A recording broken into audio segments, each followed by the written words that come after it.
अनन्या तुरंत टिश्यू और पानी लेकर अभिनव की तरफ बढ़ी। इतने में अभिनव ने भी अपनी जेब से रुमाल निकाल लिया। तुम ठीक हो? अनन्या ने अभिनव को टिश्यू और पानी दिया और गुस्से में सनी को घूरने लगी। इतने में अभिनव ने सनी से कहा, सनी, प्रोटॉन में जो कुछ हुआ उसमें अनन्या का हाथ नहीं था। आज के बाद अगर तुमने इसका इल्जाम अनन्या पर लगाया तो मुझसे बुरा कोई नहीं होगा। सनी अंदर से तो बुरी तरह घबरा गया था, लेकिन वो अपनी घबराहट दिखा नहीं सकता था। ऐसे में उसने अनन्या से कहा, मैं तुम्हें लास्ट टाइम वार्न कर रहा हूं, अगर तुम और तुम्हारा ये फटीचर हस्बैंड जिंदा रहना चाहते हैं तो मेरे मामलों में टांग अड़ाना छोड़ दो। तुम इतना सब कुछ इसलिए बोल पा रहे हो ना क्योंकि दादाजी आसपास नहीं है, वरना उनके सामने तो तुम्हारी जुबान भी नहीं खुलती। अनन्या ने पलटकर जवाब दिया। सनी ने गुस्से में एक बार को इधर उधर देखा और उसकी नजर अभिनव पर पड़ गई। इससे पहले कि वो आगे कुछ कहता, सनी अपनी जगह से उठा और वहां से चला गया। उसके जाते ही अनन्या ने भी एक गहरी सांस ली और उसकी नजर अभिनव पर पड़ी। अभिनव की हालत देखकर न जाने क्यों अनन्या को अभिनव की चिंता हुई और उसने कहा, तुम ठीक हो? अभिनव ने हाँ में सिर हिलाया और बोला, हाँ मैं ठीक हूं, और वो सीधा कमरे की तरफ जाने लगा। अनन्या जानती थी कि अभिनव झूठ बोल रहा था।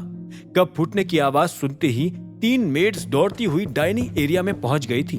अनन्या ने उन्हें एक पल के लिए घूरते हुए देखा और फिर खुद फर्स्ट एड बॉक्स लाने के लिए दौड़ पड़ी। उसे ये तो नहीं पता था कि अभिनव को कितनी चोट लगी थी, लेकिन वो इतना जरूर जानती थी कि अभिनव की हालत ठीक नहीं थी। वैसे इसमें गलती उसी की थी। अगर वो सनी को इतनी बुरी बात नहीं कहती तो शायद सनी कभी कब उठाकर नहीं फेंकता।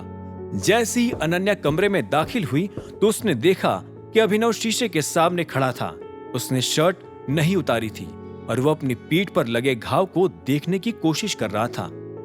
तुम सच में ठीक हो? अनन्या ने दोबारा पूछा।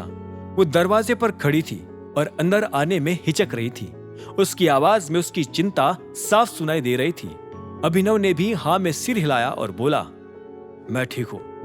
तुम्हें कहीं चोट तो नहीं लगी? अनन्या ने एक पल के लिए अभिनव को देखा और बोली, मैं तो ठीक होंगी ही ना।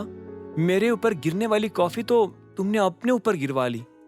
ये सुनते ही अभिनव को हंसी आ गई और उसे तुरंत वो घटना याद आ गई जो अभी कुछ मिनट पहले हुई थी। अनन्या ने इससे पहले कभी अभिनव को हंसते हुए नहीं देखा था। अनन्या को आज पहली बार रियलाइज हो रहा था कि अभिनव हंसते हुए और भी ज्यादा हैंडसम लगता था। इतने में अभिनव ने कहा, कोई बात नहीं, पति का तो काम ही होता है पत्नी की मुसीबतों को अपने सिर ओढ़ने का। यह मजाक का टाइम नहीं है, अनन्या ने बड़बड़ाते हुए कहा और फर्स्ट एड बॉक्स लेकर अभिनव की तरफ बढ़ने लगी। उसने अभिनव के पास आकर कहा, देखिए जरा कॉफी ने कितना डैमेज किया है।